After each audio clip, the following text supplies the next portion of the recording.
आपल्या आयुष्यात ना आपण भरपूर नात्यांशी जोडले गेलेले असतो. बहीण, भाऊ, आई, वडील, नवरा, बायको, मित्र, मैत्रिणी असे भरपूर नातेवाईक असतात.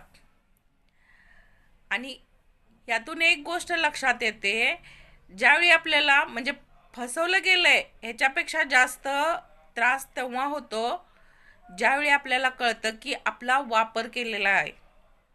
गोड गोड बोलून समोरच्या व्यक्तीनं आपला वापर केला आहे, आपण आपला वापर केला गेलेला आहे, ही गोष्ट जास्त खटकते.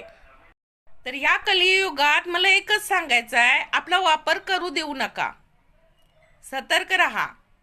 डोळसपणे उघडू म्हणजे नात्यांकडे बघा की कुणी आपला वापर करू नये, इतकं तरी दूर राहा आणि समंजस राहा.